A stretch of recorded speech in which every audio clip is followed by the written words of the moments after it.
Okay, ang ating verse sa gabing ito ay 1 Peter 3:15 ano. Okay, basahin ko no. But in your hearts honor Christ the Lord as holy, always being prepared to make a defense to anyone who asks you for a reason for the hope that is in you, yet do it with gentleness and respect. Now, but nagumpisa dito no, hindi natin alam kung ano yung sinasabi dito sa unahan, previously. Ibig sabihin may sinasabi, saka mayroong but in a sense na parang contrast, ano? Pero ganito, parang subalit ganito. Actually, ang sinasabi ni Peter sa previously is about enduring suffering.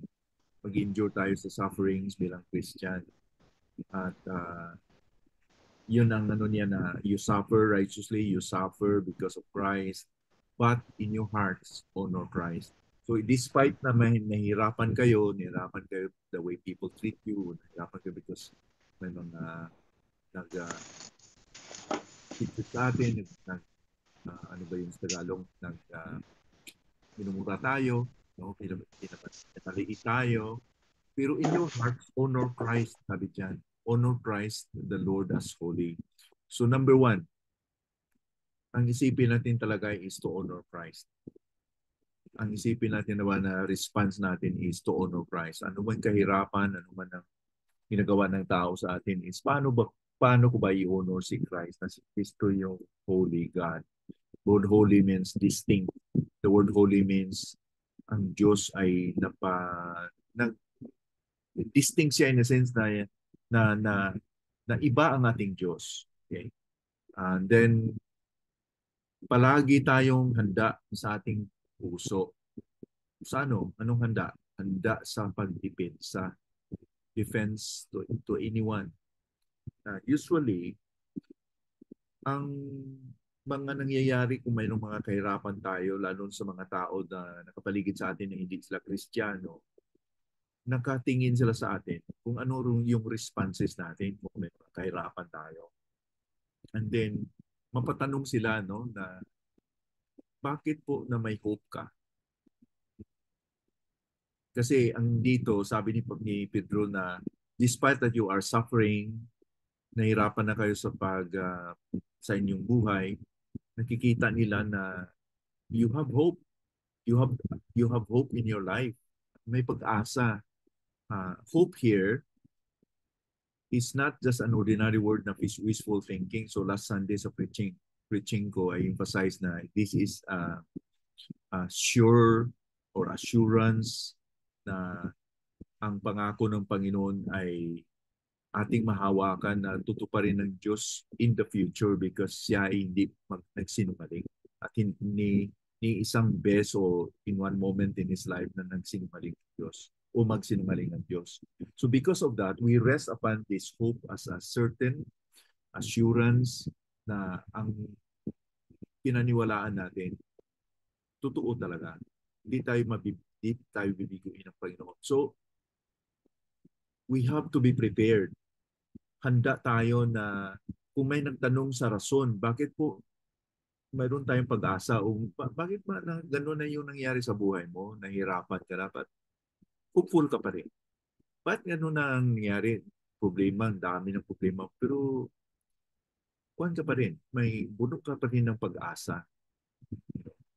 So, dito, ang ang ang ang paraan paano po tayo magsasalita, paano po tayo magdepensa sa ating hope is with gentleness and respect. Hindi natin mamaliliitin ng tao. You know, may mga Kristiyano minsan na they fail to realize showing this attitude na imbis na maging gentle and respectful, minsan bahala kayo. May impyerno kayong lahat. Kaya hindi kayo natanggap. Hindi ba ganun? May mga taong ganun na, may mga Kristiyanong ganun na, basta na-share ko na yung gospel sa inyo, ha, bahala kayo. Kung di kayo maniwala, bahala kayo. May impyerno kayong lahat. Basta sabihan mo na kayo na ganito, kung di kayo matitigas ang ulo nyo. Nakita mo yung attitude nila, yung ugali nila na hindi sila gentle and with respect. Bakit na-emphasize ni Pedro ito? Because dati, ganun tayo. Nagtatanong tayo kasi wala tayong pag-asa. Pero minumulat yung mata natin sa Panginoon. Nakita natin yung katotohanan. Natanggap natin si Panginoon Kristo. Kaya nga nagkaroon na tayo ng hope. So kaya nga maintindihan natin sila hindi makaintindi sa atin. Buwan yung punto. We can understand the sinners. Like, we can understand the believers why they behave, what they behave. Because ganun tayo dati eh. So hindi nila nakikita yung ating nakikita. Hindi nila naramdaman ang ating naramdaman. Hindi na na-experiencehan yung ating na-experiencehan kasi wala pa silang Kristo. Kaya nga, we can understand them but they cannot understand us. So that's why we should be very gentle. We should be very respectful. Sometimes sa ating parang eager tayo, gusto natin na magbago yung tao. Minsan ginagamit natin ito pang yung ano na superior tayo because may Diyos tayo. Superior tayo because may pag-aasa tayo. May future tayo. No. It's not something to be to be arrogant and mag-brag tayo. Makes us even more gentle and respectful na and broken, no? Na sana nakikita natin noon at magkilala nilang Panginoon. Otherwise, kung hindi sa biyaya ng Panginoon, sa kahabagan ng Panginoon, paano tayo naging Christian? Kung hindi pa sa kahabagan ng Panginoon sa kasabiyaya ng Lord. Inopen lang yung mata natin ng ni Lord para nakita natin yung pangangailangan natin. There's nothing to be proud because salvation belongs to the Lord and wala tayong bahagi dyan. Salvation is by grace alone. So, let's remember this verse na yes, hindi dapat natin suplian yung mga ginagawa ng tao sa atin na pagmumura o anong ginagawa nila sa atin. But dipinsahan natin yung katotohanan, yung hope, yung ating panindigan, yung pag-asa natin with a right spirit, with a gentle spirit. So in that way, we shine as lights in the world. So sana po itong short na sharing natin na katulong sa atin to really be encouraged. We have the right responses should the occasion called for na may nagtatanong, bakit no?